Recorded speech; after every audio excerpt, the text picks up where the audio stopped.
Good afternoon, everyone. My name is Nikki Antonovich. It is my pleasure to welcome you to this webinar, Professional Learning Resources for Supporting English Learners, brought to you by the California Department of Education. This webinar is the first of 3 in the Tools for Teachers Shared Practice webinar series for this school year. Before we hand you off to your very knowledgeable presenters, I want to address a few housekeeping items. First, everyone is muted and the chat is turned off today. We will be collecting your questions through the Q&A or questions and answers feature in Zoom. Please submit any questions that you might have. And there are presenters who are going to do their best to answer all of your questions during the question and answer session at the end of the presentation.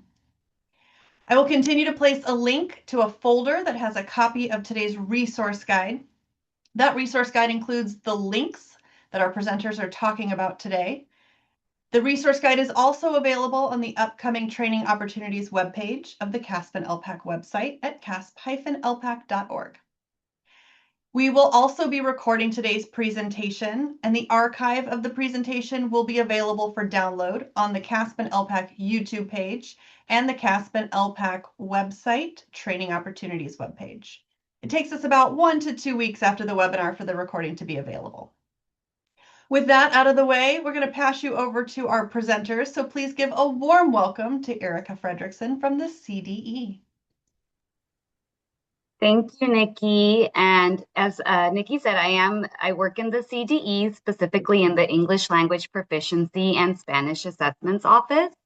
I want to thank you all for finding time to be with us today to hear from educators and how they share how they use the ELPAC professional learning resources from the Smarter Balance Tools for Teachers websites in their own roles. So before we talk about that, I just want to let you know about this series. This formative assessment shared practices webinar series provides insights from multiple perspectives, including teachers and school and district administrators. All of the resources in the full formative assessment shared practices webinar series are from the Smarter Balance Tools for Teachers website, which is available free of cost to all California educators. You can find a direct link to the Tools for Teachers website in your resource guide. You will also find QRG with directions for how to self-register if you have not explored that website yet. You may have been in a webinar earlier this month or last month, but today we are holding the last session in this series. The first session in this webinar was Flexible by Design, Formative and Accessibility Strategies for Every Learner, where you heard how the educators who serve a variety of different roles, content areas, regions of the state, and student groups have all found the formative assessment and accessibility strategies in Tools for Teachers. Our second webinar was By Teachers for Teachers, Unlocking Classroom-Ready Science Resources, which highlighted some of the science instructional resources, which are lesson plans, that are available in Tools for Teachers. And these were developed by California educators, so made for California educators to be used by California educators. And today we're having our third and final webinar in the series, Professional Learning Resources for Supporting English Learners. Today, we will focus on the professional learning resources available in Tools for Teachers that can be used to support understanding of the English Language Proficiency Assessment of California, or ELPAC. So all of these sessions are this session is being recorded. The previous ones were recorded and will be available, as Nikki said, this one will be available in 1 or 2 weeks. I believe our first webinar is already up online, and if the second one isn't up yet, it will be soon. You will find these links on the CAASPP and ELPAC website training page that is linked in your resource guide. Okay, that was a lot. So now I want to let you know today's presenters. They're going to be here from Community Outreach Academy Charter School. We're also going to hear from Corona High School, which is in the Corona Norco Unified School District, and Twin Rivers Unified School District. However, before we hear from them, I'd like to provide a quick overview of the ELPAC professional learning resources that will be shared. So the ELPAC-aligned professional learning resources equip facilitators with everything needed to lead professional development focused on understanding the ELPAC task type, using targeted activities that help educators deepen their understanding of the skills students need for success. Currently, there are 16 resources available on the Tools for Teachers website. There are 5 resources for the writing domain, 5 for the speaking domain, 4 for the listening domain, and 2 for the reading domain. Each resource has materials included that'll support this professional development. I'd like to take time to provide more details on these materials. So in each resource, you will find a downloadable facilitator slide deck, participant resource guide. These 2 resources can also be edited by the presentation facilitator to tailor to the needs of their participants. For example, if you want to add or remove slides in the slide deck, you can rearrange and do with them what you see fit. However, there are also PDFs that should not be edited, as these are provided by the CDE or Tools for Teachers. These materials are the task type rubrics for our constructed response task types, speaking and writing, the domain information sheets for each ELPAC domain, quick reference guides to help in aiding the access to all of the resources that we mention, and formative assessment strategies, an informational handout that supports using these strategies in the classroom. So some resources may include other attachments as well, depending on the content that was developed by our experts. Please note that for the constructed response task types, those rubrics and exemplars may need to be accessed through TOMS as they are secure. Our quick reference guides are included in each resource to help with this. Okay, so now let's start with the presenters and hear how they've used these resources.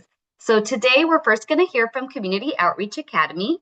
We have Michelle York, Vice Principal and ELPAC Coordinator, and Kate Rosel, Instructional Coach. Together, they'll share how their school uses ELPAC data along with Tools for Teachers to guide classroom instruction. This slide provides a quick overview of our school community. Community Outreach Academy is a charter school located in McClellan Park, serving students from TK through 5th grade, with a total enrollment of 1,374 students. Our program includes 4 TK classes, 10 kindergarten classes, 9 classes in 1st through 4th grade, and 8 classes in 5th grade. Currently, 66.3% of our students are English learners, and more than 70% are socioeconomically disadvantaged. We serve many immigrant families and support our community through food boxes, family workshops, and other resources. Our special education program is lower than typical, only 5.6%, and we do not have a special day class on campus at this time. The purpose of our work. Our goal was to share how our team implemented and benefited from the Tools from Teachers ELPAC professional learning resources. As a GLAD school with a high number of English learners, it is essential that we continuously support our teachers with practical tools that improve instruction. Our peer educators administered the summative ELPAC, and we did not want classroom teachers to feel disconnected from that assessment process. Tools for Teachers became especially valuable because it serves as a bridge between ELPAC assessment data and daily classroom instruction. It helps teachers better support English learners, build instructional capacity, promote collaboration, and make assessment data meaningful in everyday teaching. Overall, This work allowed us to better support both our teachers and our English learners in a more connected and intentional way.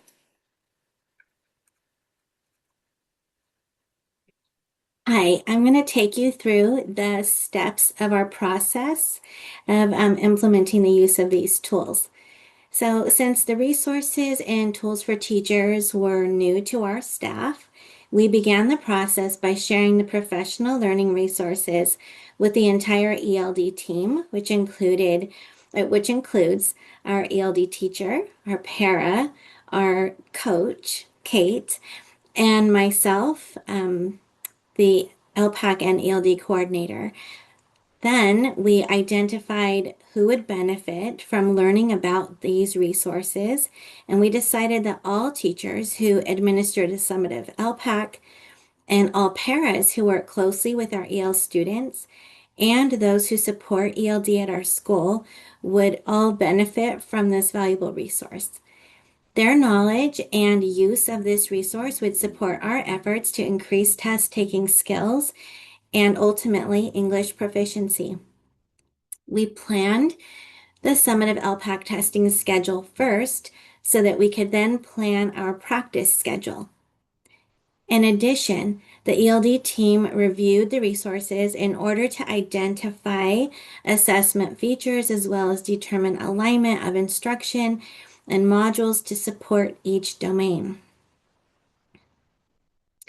Our next step after identifying what we needed was to bring this into practice with teachers. And so that first step was for Kate and I to prepare and provide a professional development opportunity for our teaching staff.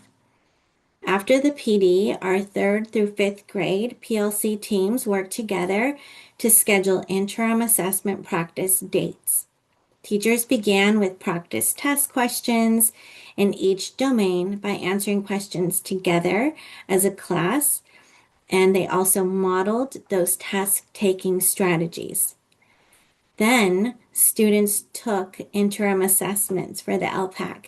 Teachers gathered some formative data, and that helped them with their designated ELD instruction.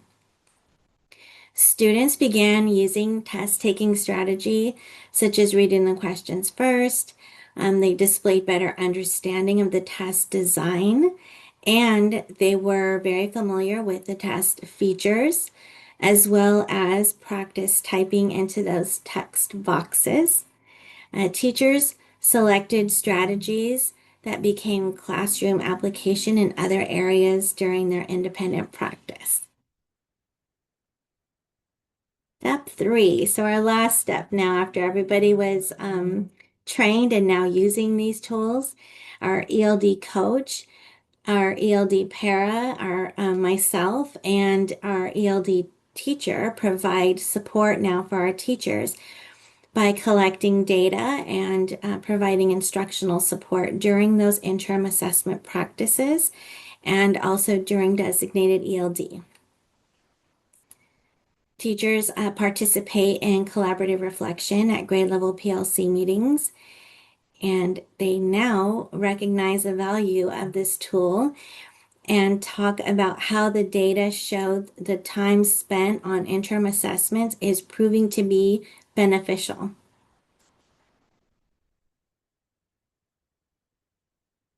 Now, accomplishments and feedback. So one accomplishment, which is a big one, is that our teachers have a better understanding of the ELPAC. They feel confident using interim assessments and gathering data. We are seeing observable growth in test-taking skills, and most importantly, our students' language skills. And students have a better understanding of ELPAC overall and just the expectations of them in taking this assessment. This experience has positively impacted the relationship between our ELD team and the teachers by strengthening collaboration and trust. And teachers have shared their appreciation for this tool. They have a newfound appreciation for ELPAC as well as understand each domain better. It has also impacted their lessons and approach to specific strategies. The experience from using this tool has led to teachers wanting to include this resource earlier into their lessons, and they are planning to do so next year. They're looking forward to this year's summative ELPAC assessment results. Teachers also shared their experiences with primary grade teachers, which has piqued their interest now as well. And overall, this experience has better connected ELPAC to our teachers' instructional decisions, and most importantly, just provided this connection because, as Kate has said, our paras usually provide the summative ELPAC test, and so for our primary grade teachers, that means there's a disconnect. They're not giving the test. They don't really see the test, and so now this is actually creating a bridge for them so that they can look forward to next year, and we plan on providing more professional development for our lower grades. Our next steps moving forward. During this first phase, we intentionally included key participants in grades 3rd through 5th, while keeping participation optional for other teachers. Next year, our goal is to expand implementation to include all teachers across the school. Our instructional coaches are now familiar with tools for teachers and are beginning to embed these resources into coaching cycles and PLCs. We are also working toward creating a shared library of strategies and lesson examples that teachers can easily access and use. Teachers have shared that they would like to begin ELPAC aligned practice early in the school year. Moving forward, we will continue using ELPAC data to guide professional development and look closely at specific areas of need, such as rating, so we can provide targeted strategies and support. Overall, our focus is to move from initial implementation toward full school-wide integration that meaningfully supports English learners and teacher practice.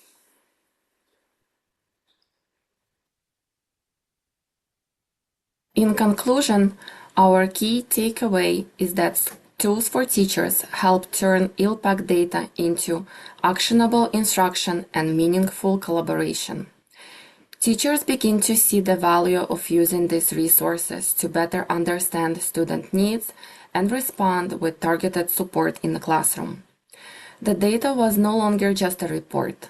It became a starting point for planning instruction and guiding conversations during PLCs. This shift allowed our teams to move from simply reviewing data to taking purposeful action that supports English learners every day. Overall, tools for teachers helped us bridge data to instruction, promote collaboration, and create more intentional learning opportunities for our students. Erica, back to you. Thank you so much, Michelle and Kate, and thank you for sharing how your comprehensive and impactful approach was able to empower teachers and students through that valuable instruction. So now we do have some time to respond to questions that were received during the presentation, or if you've thought of a question now for Michelle or for Kate, or just in general on the Tools for Teachers resources, feel free to enter those in our question and answer box.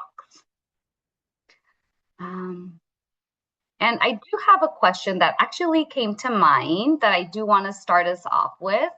So Michelle, I believe you mentioned the ELPAC professional learning resources increase teacher confidence. Was there any particular area that you noticed this increase a little more pronounced? Yes, Erica, definitely it allowed them to understand the rubrics better. And so then in turn, that helped them to understand what the expectations were. So, like Kate said, it used to just be a score that was received, and they knew their students' ELPAC score. But now they really had an idea of where to take that score and how to help children to have better results and stronger English proficiency in proficiency, I'm sorry, in any of the domains. Awesome. That's great to hear. Yes, we definitely want those scores, those numbers to mean something, to have that understanding behind it is definitely powerful. Looking at our Q&A box, there is a question about monitoring interim assessments. So do you want to share about how the interim assessments were done? I know that just in general, you can do the standardized administration, where it's just like the summative assessments, and we take that approach, or you can do the non-standardized administration, where maybe that approach is going to be a little bit more classroom instruction, not so based not so much assessment, but more instruction. So what our teachers did when they began the process is they really took students through a very guided instruction of looking at the questions, the question types, the test features. And so it was very much a gradual release until we reached to the point of, okay, now take an interim assessment. And then they were able to gather that data to see how much of that they really did take from those modeled instructions. And like Kate said, it allowed for them to go back and reteach in certain areas where they saw there wasn't much change. Wonderful. Thank you so much for sharing that, Michelle. And thank you, Kathy, for that question.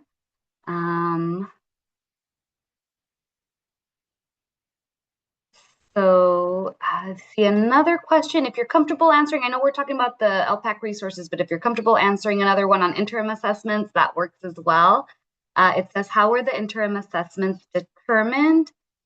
Did teachers, grade level teams decide where, or were they predetermined by the district? So how did you decide on the interim assessments, it sounds like? Okay, so I'm speaking for myself as an administrator there, did not decide for teachers. Our teachers work in a PLC, and as Kate mentioned, our grade levels each have very large teams, so as many as 8 to 10 teachers on a team. And so they would discuss what area to focus on, and they started with looking at ELPAC scores and where children, it seemed like the trend of where they were scoring lowest in. And so that's how they determined that. Thank you so much for sharing. I will put a little plug in if you're more interested in learning about interim assessments. Last year's Shared Practices webinar talked all about, I believe the 3 series were on interim assessments, and you can find those recordings on the CAASPP and ELPAC website. Just a little nugget for you in case you'd like that.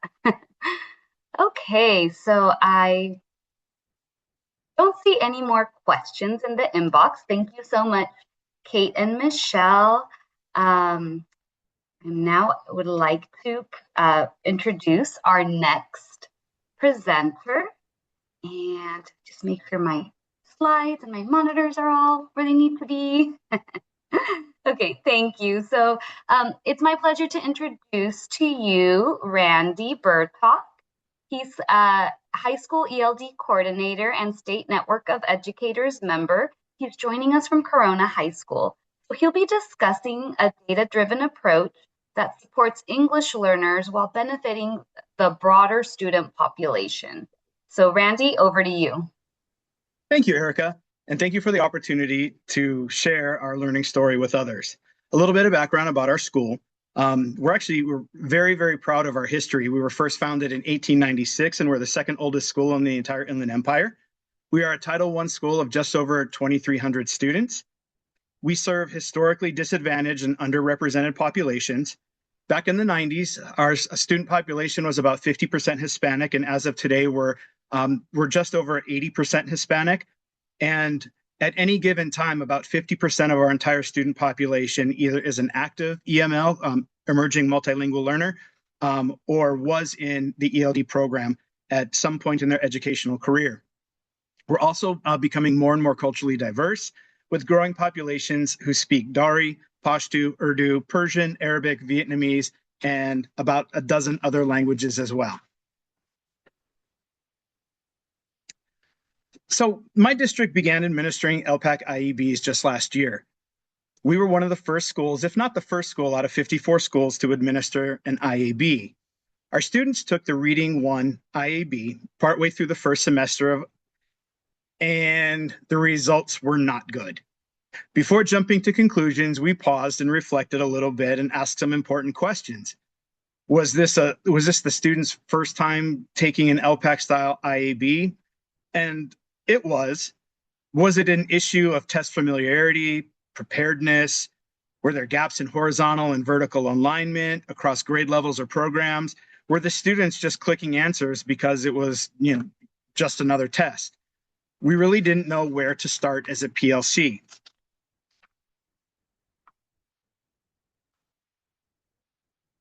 So what I did was I did an item breakdown to figure out which standards were being assessed and with what frequency. Now, we administered the IAB in our ELD support classes from our newcomer level all the way through ELD 4, 5, and 6.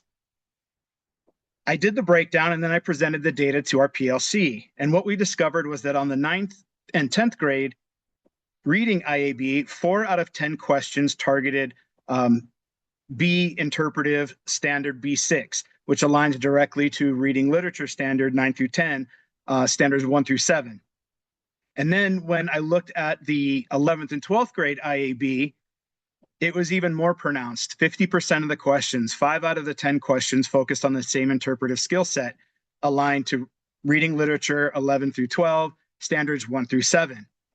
And so once we dug into this item level data, the story of what was happening really started to emerge. The truth was that less than 30% of all of our emerging multilingual or EML kiddos who took the IAB answered the items that pertain to inferences correctly. More than 70% did not. Now, the data seemed to indicate that the issue wasn't coincidental. It was pinpointing to what looked like a deeper instructional gap. We simply were not good at inferences. But who was we? Was it just our EML kiddos? Was it a language issue? What did our ELA and math IAB data look like for questions which required students to make inferences? We racked our brains trying to figure out if this issue was isolated and coincidental or if it was an epidemic. So once we zoomed out, the data inferred that our students, especially our emerging multilingual students, were struggling with higher order thinking skills and knowledge tied to inference in English. Students were having difficulty interpreting texts, justifying responses, speculating about meanings, deducing conclusions, analyzing information, making assumptions, predicting outcomes, and so on.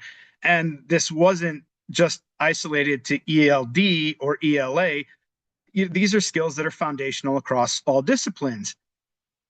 So after a while, we concluded that teachers were absolutely teaching. Okay, there's no question about that. But it wasn't making sense to students so that they could make connections across the curriculum. We didn't really have a common school-wide academic vocabulary. So we had some barriers in the curriculum that did not need to be there. We were all talking about the same concept, but using much different terminology and different methods to teach inferences. In the end, we felt that we were not looking at a learning issue, but an alignment and a teaching issue. So we formed a task force and conducted a self-study where the common strategies being, we conducted a self-study and we asked ourselves, were there common strategies that were being used to help ensure students got it on the first time, such as academic vocabulary or sentence stems, response frames, heterogeneous grouping, think, pair, shares, and so on. We also asked ourselves, what knowledge must students know and what skills must they be able to do in order to be successful when tackling inferences across the curriculum? Do teachers model common Tier 2 academic or test-taking language when we talk about inferences across the curriculum? What are the learning targets, and do they align to CAASPP and ELPAC expectations? When we finished answering the questions, the picture we created was less of a Michelangelo and more of a Jackson Pollock. What we discovered was honestly a bit of the wild, wild west where, quite frankly, anything went. So this was a tough truth. But there was also excitement in our group because at that moment, we knew what the issue was and we were confident that we could devise a plan. However, we had the 4 guiding questions of PLC work. What do we want the students to know? How are we going to know when they've learned it, etc. But we were looking for something a little bit more concrete. Like, where exactly is our starting point? How do we start? What support exists to help us with this work? How would we get the staff on board? Our next step was to give ourselves a working definition of what quality first instruction actually looked like at Corona High School. We landed on a few non-negotiables, okay, unpacking standards into what students needed to know and what they needed to do, front-loading academic vocabulary aligned to CAASPP and ELPAC, using sentence stems and response frames daily, assessing and disaggregating data to inform our decision-making, planning intervention and extension lessons. So this moved us from really good intentions to purposeful practice because Tools for Teachers provided us with a structured starting point. Now we know that teachers are masterful at pivoting. If we need to fix a lesson before next period or before recess is over, no problem. Adjust a unit, easy. But correct what looked like a school-wide instructional issue, this was a little bit more than just pivoting. So we started with the end in mind so that we had shared clarity about inferences and how they were assessed in different subject areas. What were students expected to know and do? What did proficiency look like? What evidence can we use to show that understanding is taking place? And this is really where Tools for Teachers became essential, specifically the professional development modules titled Present and Discuss Information and Write About Academic Information, as both of these professional development modules really kind of focus on inference work. So we broke down the ELPAC task types, where students had to interpret what was taking place in a picture or complete a paragraph by adding sentences or analyze information in a bar graph or pie chart and make deductions and so on. We used the ELPAC modules instead of ELA modules because ELPAC modules address the 4 domains, reading, writing, speaking, and listening, and are not subject specific. They are in fact skill specific. And these professional development modules helped us get to the crux of what our students must know.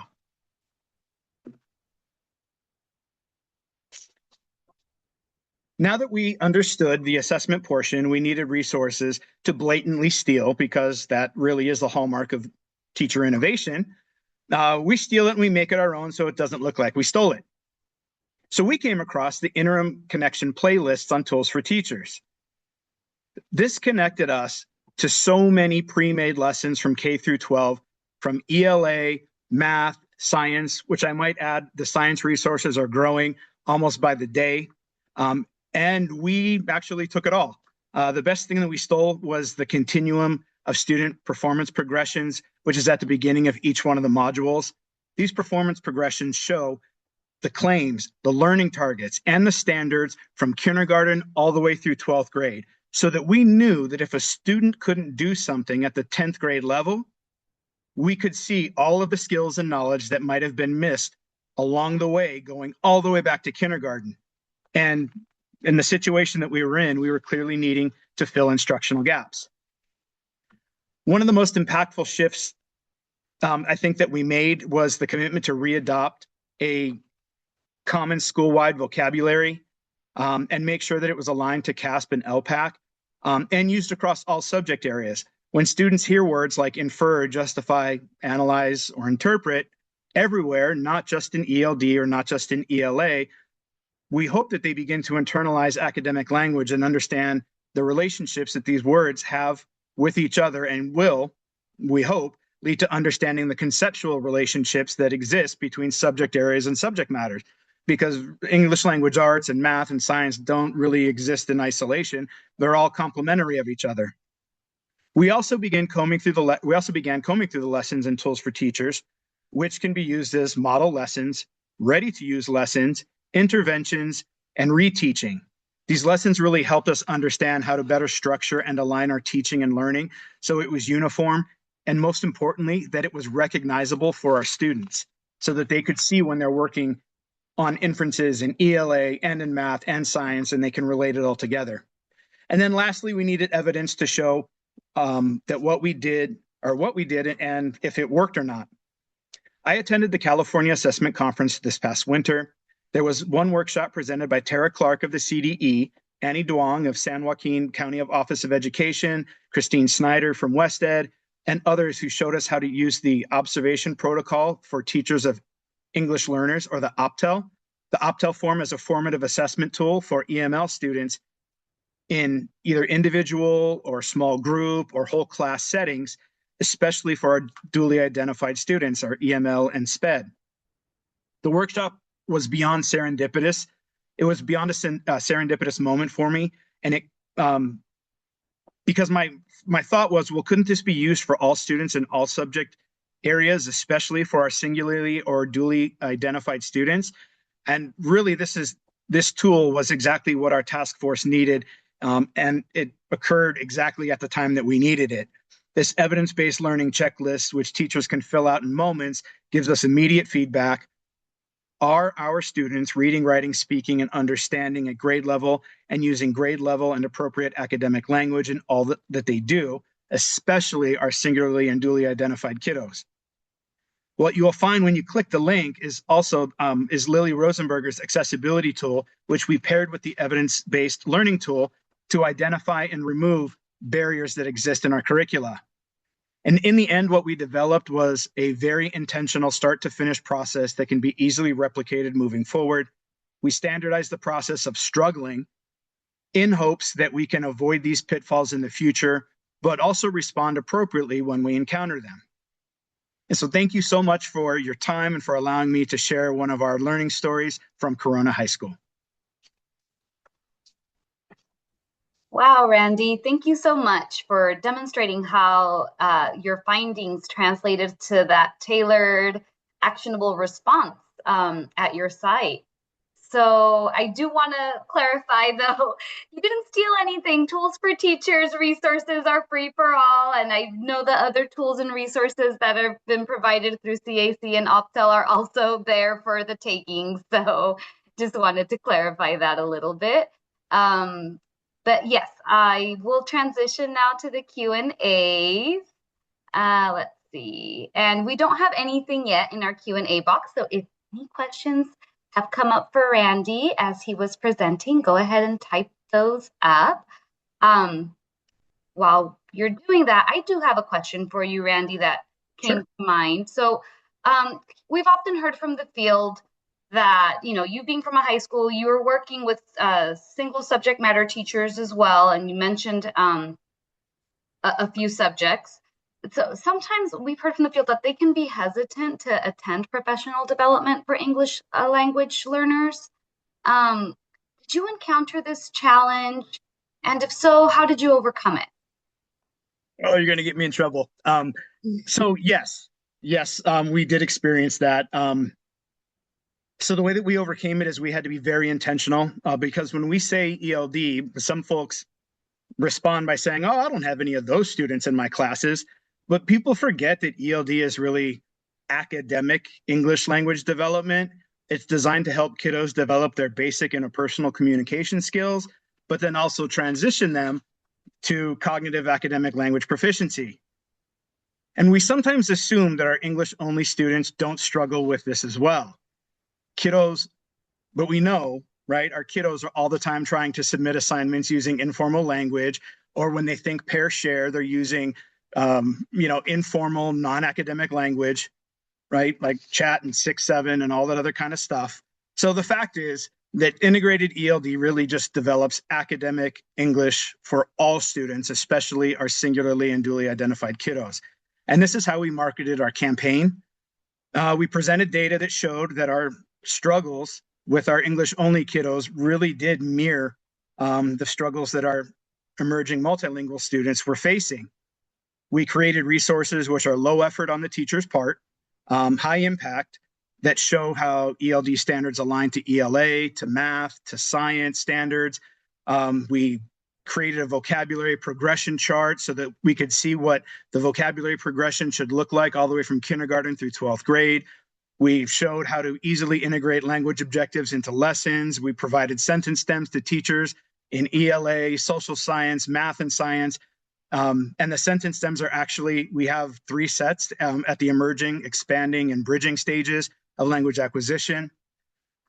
So the thought was that if we cast a wide enough net, that we can better differentiate between what are learning barriers and what are language barriers. Most importantly, we're rolling these things out gradually at staff meetings because really it's just good for all students, especially our EML and our SPED kiddos. And then this is a little bit selfish of me, but my most favorite part is that we're tricking ourselves into embracing a school-wide instructional focus and making integrated ELD a lot more intentional. I love it. Thank you so much, Randy. I do want to note that you had some kudos in the Q&A for your thorough description. Bridget, I believe, is very appreciative. There is a question from Jessica. Great job. Do you have protocols for activities that allowed you to facilitate these conversations with educators across the school, specifically like data analysis protocols? So I'll let you think about that one. Yeah, so I mean, that's definitely something that we had to consider because again, I mean, the IABs, the way, I mean, we've been giving IABs in ELA and math. You know, the data, of course, is looked at, but you know, when we were first starting our work, it was kind of asking around. It's like, well, you know, once you get the data, like, where do you start? Where do you start? You know, how do you identify? And, you know, we kind of had the opportunities to kind of create what we thought was a starting point that made sense to us. And so we were really just kind of starting from scratch. But the cool thing about it is that, you know, we developed, I think, a process that really can be used. It doesn't matter what IABs are given, you know, it's literally just you know, here's your starting point, you know, disaggregating which standards are being addressed and the frequency, you know, identifying, you know, the trends in the answering, you know, and then we just move forward from there. And so we didn't really have like a standardized process, which was okay because it gave us the freedom to kind of create one that best suited our needs. Definitely. I hope that answered the question. Yeah, no, thank you, Randy. That tailored approach, definitely. I know that you have you have the backup to prove that tailored approach is getting to where you guys need it to be, right? So perfect. Thanks, Randy. Melissa, I'll go ahead and answer this question live. Melissa asks if there'll be a section of this webinar that shows us how these educators use tools for teachers with their students in ELD classes. So we're specifically focusing on the ELPAC professional learning resources. And of course, sites and districts are sharing other resources that they used along with those. I do want to clarify, though, the ELPAC professional learning resources are meant to be professional development for facilitator to use with any education staff, any student, anyone that works with students, and hopefully they take those skills along into the classroom. If you were looking for something to use with students as a teacher, then you would probably want to look at the Tools for Teachers instructional resources. We wouldn't be talking to those so much today, though.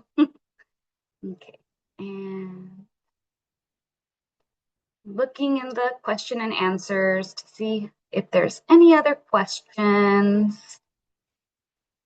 And no, I think if any other questions pop up as we're speaking, folks, feel free to write them in there and eventually we'll get them answered. But at this moment, I'd like to thank Randy once again. And we're going to go ahead and move on to our next presenters coming from Twin Rivers Unified School District. And again, I just need to orient myself on my slides here with my screens. Okay, so we have today EL Program Specialist Angela Lemonager and MTSS Intervention Specialist Cynthia Suarez, who are both from Twin Rivers Unified School Districts. They're going to provide insight on how the ELPAC professional learning resources have been integrated to support their district's specific needs. Welcome, Angela and Cynthia. Thank you. As Erica said, my name is Angela Lemonager, and I'm a program specialist for the EL department at Twin Rivers Unified. And I'll start our conversation off with grounding us in our school population or our district data. So we have about 43,274 students, 30% of which are English learners, 10% of which are qualify for special education, and then 89% who are socioeconomically disadvantaged. Right now, 30% of our English learners represent a variety of languages. We have over 40 languages in our district, and this linguistic diversity reflects the global world they're coming from and the communities they belong to. Our top home languages include Spanish, Pashto, Farsi, Dari, and Hmong, but these are just the most common. And we see this rich diversity across every grade level and at every school site in the district. And really in Twin Rivers, we center multilingualism as a strength and not a barrier, because we do know that students come to us with assets, multiple languages, diverse perspectives, and cultural knowledge that enrich learning for all students. And our goal today is to make clear and practical connections between ELPAC task types and daily instruction so we can better support English learners in building the language they need to fully participate and thrive every day. And this work is not about test prep, it's about alignment, clarity, and access. It's about ensuring that our multilingual learners get the support they need in ways that honor what they already know and help them grow. Let me share a little bit about the purpose and background of our work. So we have what's called the English Learner Subject Area Committee, or ELSAC, because we like acronyms.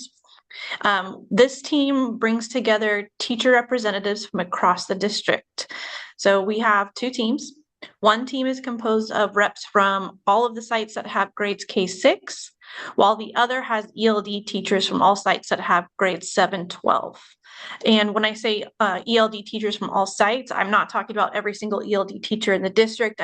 It's generally the ELD department chair who comes and learns from us and then goes back to their sites.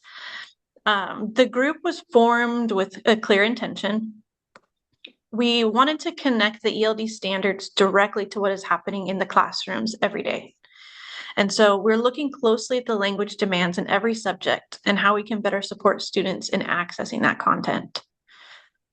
This space really allows teachers to collaborate, to share what is working, and to align their practices so that English learners are supported in every lesson, not just during designated ELD time. Most importantly, this work ensures that teacher voice is present in district level decisions about ELD, and teachers know their students, they understand their needs, and they help shape how we respond. So in short, this is a space where expertise is shared, language is centered, and we work together to support every English learner in every classroom. So, hi, my name is Cynthia Suarez, and before we started this work, one thing we realized is that sometimes the ELPAC can feel separate from classroom instruction, but the ELPAC actually mirrors the language students need for academic success because it's built around academic language. So each ELPAC task reflects a key language function. Students are asked to describe, explain, argue, use evidence, and make meaning from what they read and hear. So when we look closely, we realize that those are the same language demands we want students to use during the classroom discussions, writing, and content lessons on a daily basis. Instead of viewing the ELPAC then as something to prep for, we began thinking about how often students are practicing those specific language functions in daily instruction.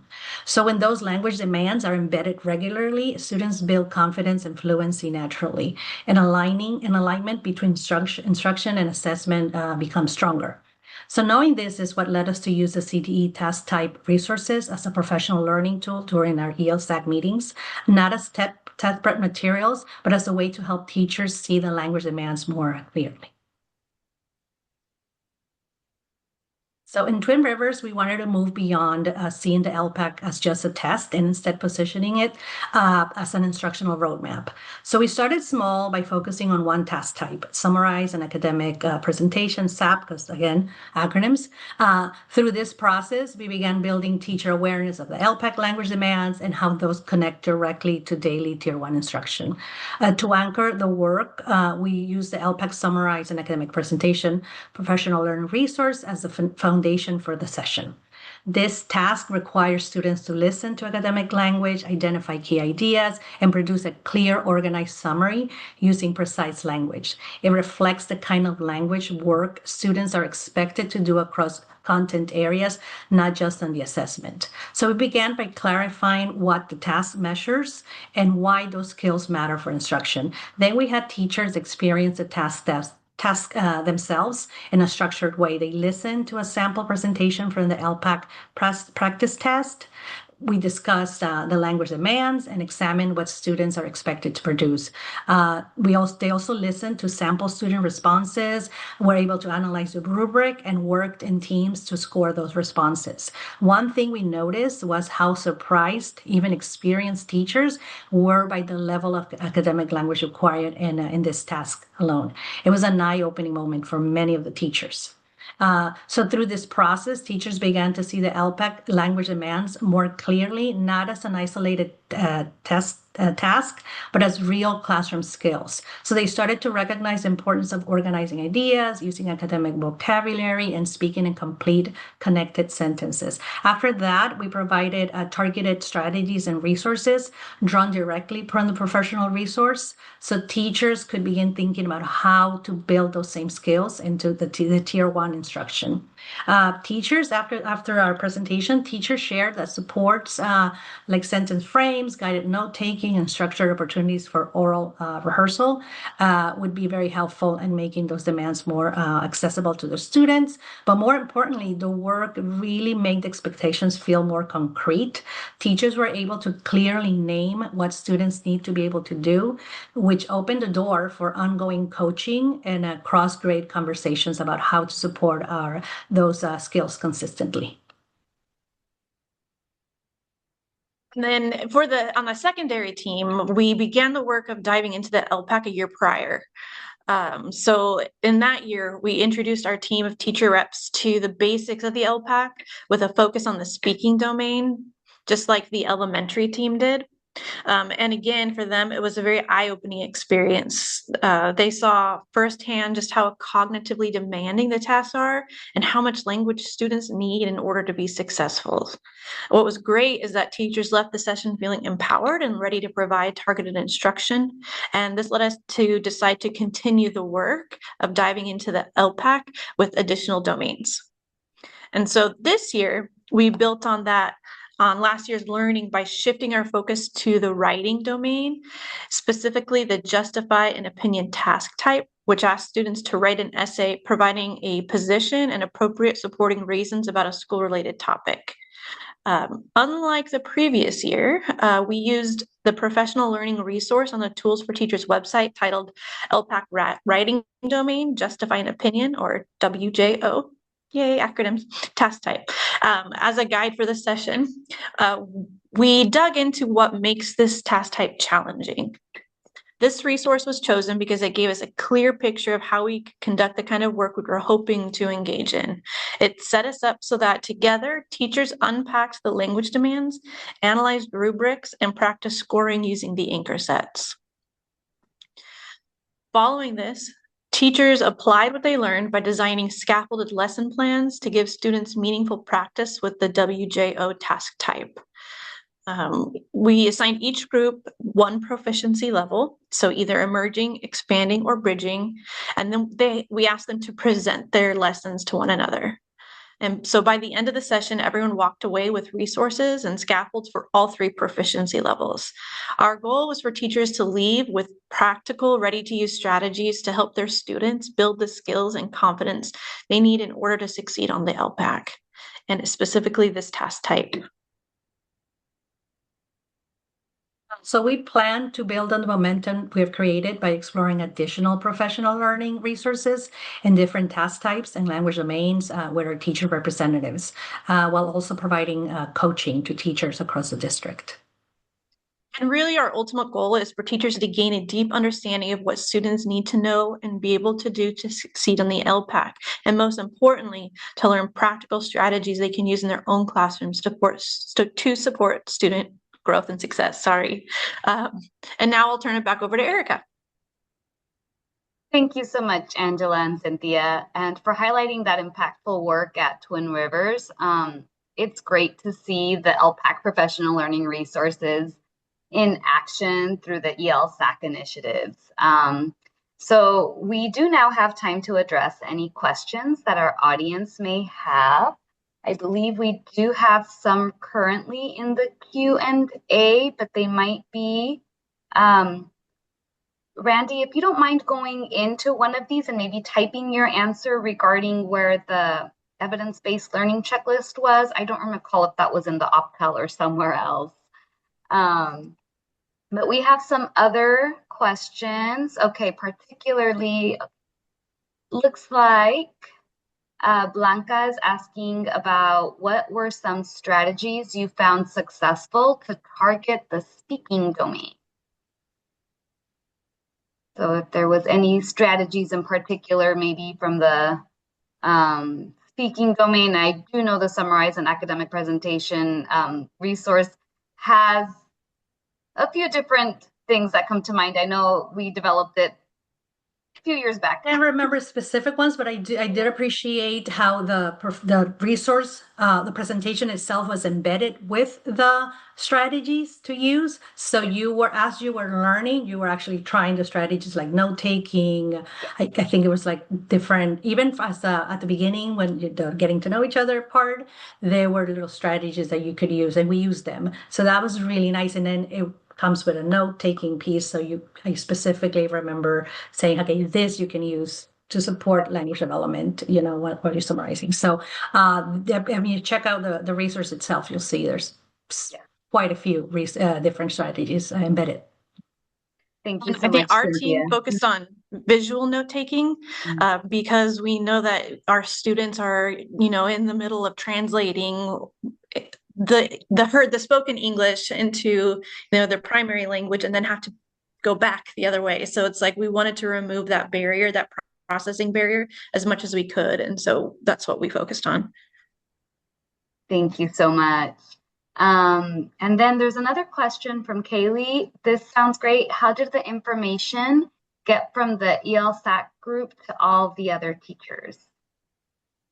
Oh, so the way it's meant to proceed is that the teachers then take all the information they've learned and then present it to staff during staff meetings. Awesome. That's the ideal. Yeah. Thank you. I actually do have another question for y'all. I just know that you started with the speaking and writing professional learning resources. And for those that have not dabbled in them, you will find out they are constructed response type resources that have more elements to learning those task types because there's a rubric involved. You want to see student exemplars to get familiar with it as well.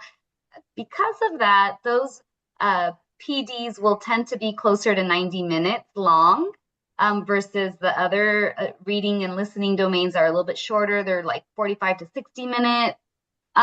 Just curious, since you just start with the speaking and then the writing domains, did you find the length of those resources to be a challenge?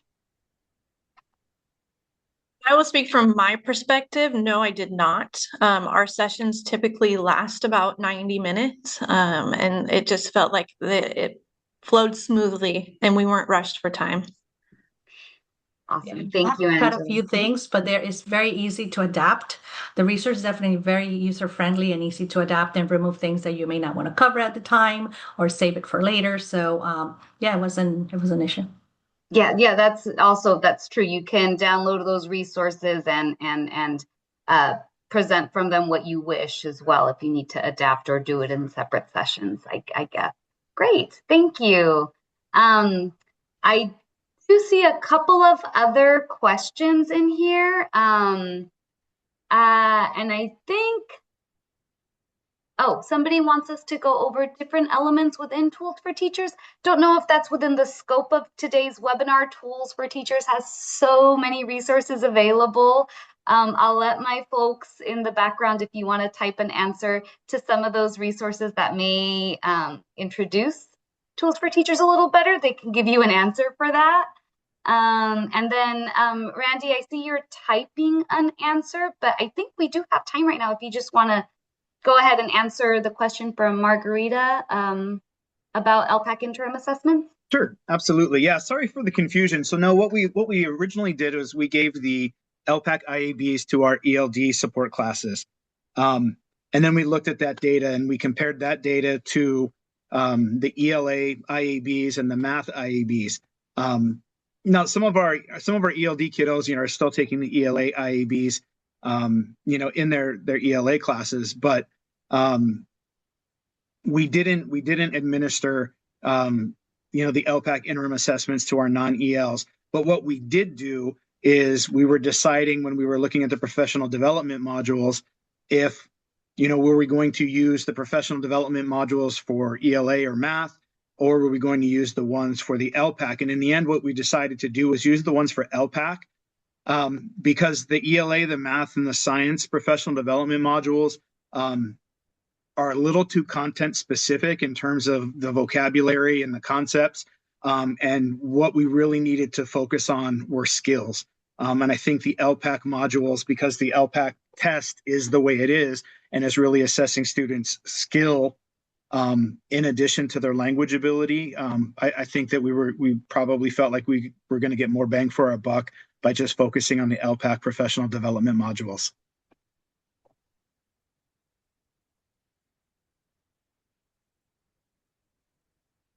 I'm sorry, I was on mute. Well, I just wanted to say thank you to all of our presenters today, all of our participants learning from each other. This is what it's all about, collaborating, sharing tools. There's no gatekeeping here. And if any other questions come to mind after you log out today, don't worry. We, in our resource guide, have included contact information for our presenters or for ELPAC. Or the CDE, any Tools for Teachers questions, ELPAC related resource questions, please reference those emails there and we will be happy to answer your questions. All right, take it away, Nikki. Thank you, Erica, and thank you, everybody. Thank you all so much for sharing such great strategies that can be used in all roles with teachers, with students, and a variety of student groups. The recordings for the first two sessions are already available, and the recording for this session should be up in about a week or two. We encourage you to share these webinar recordings with your teams. And with that, again, a huge thank you to all of our presenters today. We hope that for everyone in the audience, this session has been informative and inspiring. Thank you all so much for joining us.